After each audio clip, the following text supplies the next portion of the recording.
du DDR. Comment est-ce que les djihadistes, sinon les terroristes, se portent-ils? Ont-ils été neutralisés, anéantis? Si l'on se réfère à certaines informations publiées sur les réseaux sociaux, ils étaient en train de rôder autour d'une ville comme Banamba les dernières 48 heures. Bruno Dito Segbedi, le contexte sécuritaire au Mali à quelques heures du démarrage du DDR? Oui, le contexte sécuritaire au Mali, c'est toujours difficile, c'est toujours préoccupant. On a comme l'impression que c'est, sans être alarmiste, hein, c'est comme un phénomène de métastase du cancer. Hein. Le centre a retenu l'attention ces derniers temps. Avec les élections, on a déployé de l'énergie là, mais il y a un mouvement de reflux ailleurs. C'est vrai, on a signalé vers Banamba, mais c'est pas, je crois que c'est pas vers la ville, mais dans le cercle, dans le cercle des mouvements djihadistes. Banamba, vous savez, ça donne accès à la zone du Sahel, vers la frontière de la Mauritanie. C'est toujours préoccupant. Il faudrait renforcer ou bien accélérer le système DDR pour pouvoir déployer davantage de forces dans ces zones-là pour arriver à maîtriser ou bien à progresser par rapport à la sécurisation du pays. Maître Konaré, l'impression qu'on peut avoir, elle peut être trompeuse, hein, c'est qu'au niveau de l'ouest, Banamba, Nara et du centre, c'est là où souvent il y a des inquiétudes. Le nord-est, plus ou moins, il y a une progression de l'insécurité. Le nord est déjà sous la coupe des hordes séparato-terroristes. Même s'il n'y a plus de belligérance là-bas. Comment il n'y a pas de belligérance? Tous les jours on tue tel ou tel groupe ethnique, tel ou tel groupe etc. Tous les jours il y a mort d'hommes au nord. Je parle de comment l'armée régulière. Oui, mais on n'a pas besoin que ce soit entre l'armée et quelqu'un. C'est-à-dire que l'essentiel est qu'il n'y ait pas de sécurité. Hein? Que vous soyez tué par une bombe ou par un lancé, comment on appelle une flèche, c'est la même chose. Okay. Bon, donc il n'y a pas de sécurité au nord. Cette insécurité, pendant cette insécurité s'est transportée au centre.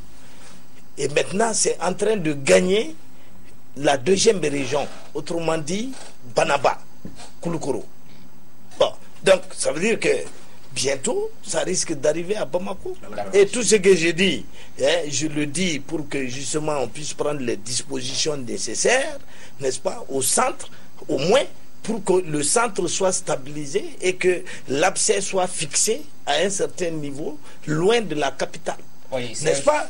Au centre, les choses vont s'aggravant. Au moment où je vous parle, savez-vous qu'il y a des camps de combattants dans le centre? D'accord. Des camps de 400 combattants armés qui n'appartiennent pas aux groupes armés signataires des accords de paix. D'accord. Et des jeunes sont en train de s'organiser dans la zone de Mopti, n'est-ce pas, pour se soulever à nouveau contre les Peuls et à l'occasion de la rentrée des troupeaux. D'accord. Vous voyez? Okay. Donc la situation va s'aggravant. Okay. Il faut vraiment prendre les dispositions les plus urgentes. Okay. Voilà. Moi, je dis que Suba, c'est pas Banaba parce que j'ai eu le maire de la localité, c'est à une 60aine de kilomètres, où des hommes qui sont venus se présentant comme des djihadistes ont dit voilà, nous ne voulons pas l'école, il faut que ce soit l'école, voilà, il faut pas l'école des blancs, etc. Effectivement, il y a quelques écoles qui sont fermées, mais ce ne sont pas toutes les écoles qui sont fermées. Quant au DDR, justement, maître, ce que vous dites, le DDR ne concerne pas les groupes dont vous parlez. Le DDR concerne les groupes qui sont dans le processus de paix. Mais il faut savoir, il faut espérer que ça ne soit pas le mythe de Sisyphe, parce que on a déjà eu un début de DDR, mais on ne s'est jamais levé, on ne s'est jamais remis de l'attaque qu'il y a eu à Gao. Vous savez, symboliquement, il y a une cérémonie, je crois, mardi à Gao, pour donner le top encore du lancement du DDR. Il y a eu le MOC qui a été attaqué il y a un peu plus d'un an, il y a eu des dizaines de morts, donc ils ne se sont jamais remis de cela. Mais c'est toujours une bonne chose qu'on reparle du DDR. Maintenant, il faut savoir avec qui on va faire le DDR, avec qui on ne va pas faire le DDR, comment ça va se passer. Il faut espérer que ça puisse enfin aboutir. Et je suis moins pessimiste que Maître Konaré. D'accord. Parce qu'il y a des engagements qui n'ont pas été. Franchement, moi, je suis d'accord avec Cheikh Omar Konaré que l'insécurité s'est un peu délocalisée. Non, il n'a même pas dit ça. Il dit que le nord reste sanctuarisé et que le centre est maintenant gagné par l'insécurité. Je pense que ce qui se passe, c'est que le nord s'est un peu délocalisé sur le centre, que le centre, ce n'est plus seulement la région de Mopti, qu'une grande partie de Ségou, une grande partie de la région de Koulikoro, notamment la zone qu'on appelle le Vallée de Serpent, et qui reste effectivement la zone wahhabite par excellence du pays. En août dernier, on a signalé un mouvement d'une vingtaine de voitures de Nara allant vers Banamba. Et effectivement, même si aucun coup de feu n'a été tiré vers Banamba, c'est la localité de Sefeto et de CBT et de Tabakoro, effectivement, qui ont été assiégés. Et c'est une action djihadiste très claire, parce que quand ils sont venus, ils ont appelé les populations dans la mosquée, ils ont fait leur page, ils disent pas d'école, pas de mariage traditionnel comme nous le voyons, pas de baptême flamboyant. Et si vous respectez cette loi, vous n'aurez aucun problème. Si vous la violez, vous aurez problème avec nous. Et ils sont partis. Il n'y a pas eu de violence, etc. Mais ça s'est passé parce que il y a des témoignages des villageois qui le confirment.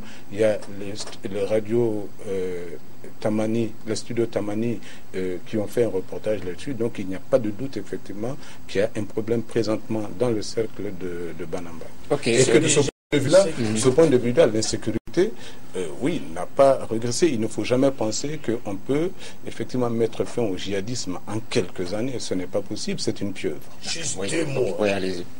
Premier point, il ne faut jamais croire en la sincérité de ce processus de DDR.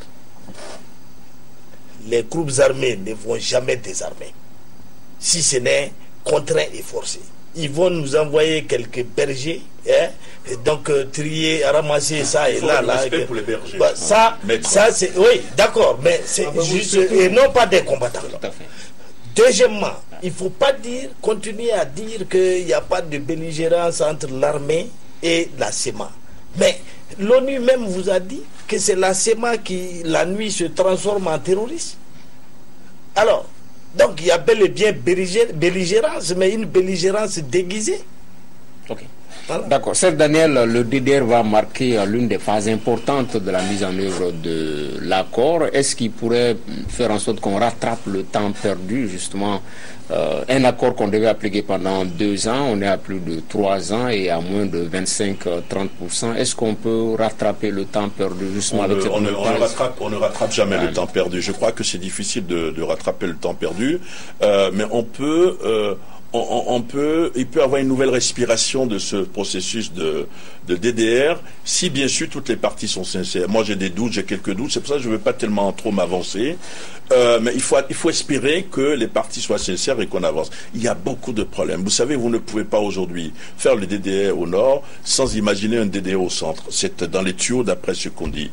Mais si vous voulez faire un DDR au centre, ça va être encore beaucoup plus compliqué. Je pense que ceux qui ont la charge du DDR, notamment le ministre Zahabi, c'est un peu son domaine, ont des clés, ont des solutions que nous n'avons pas et que ça sera une bonne chose et que ça va fonctionner. Ouais, puisque on a suivi à Gao, des jeunes avaient exigé à ce que le DDR de Gao puisse venir après celui de Kidal, par exemple. Ça, ce sont des perceptions. L'opinion pense que Kidal doit d'abord désarmer. C'est Kidal l'épicentre, le berceau, avant toute autre localité. Oui, les acteurs voient aussi l'intérêt qu'ils ont dans le DDR, le fait qu'on va prévoir des pécules pour certains contre le dépôt des armes. Cela fait de telle sorte que certains voudraient que ce DDR-là soit attiré dans leur base et les listes s'allongent. C'est pourquoi ce n'est pas facile d'être optimiste par rapport à la chose, au déroulement de la chose, comme Maître Konaré le dit. Parce que, comme vous l'avez dit, l'accord a été signé depuis. Ça a tellement traîné que le mal s'est dispersé davantage, au point qu'on ne maîtrise même plus les troupes.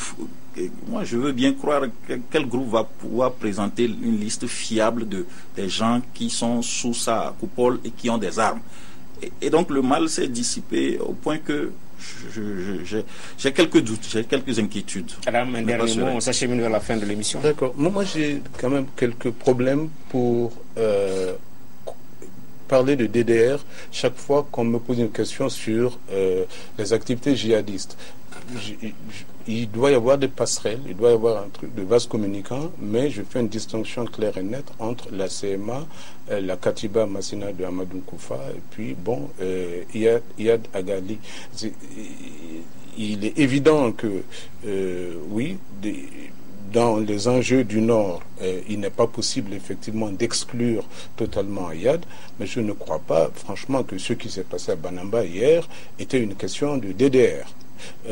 Les djihadistes ne sont pas concernés par le DDR, et le DDR, oui, il faut faire attention, elle a ses avantages, elle a ses inconvénients, mais dans tous les cas, nous voyons qu'aux yeux de la jeunesse, c'est le principal moyen d'avoir de l'emploi.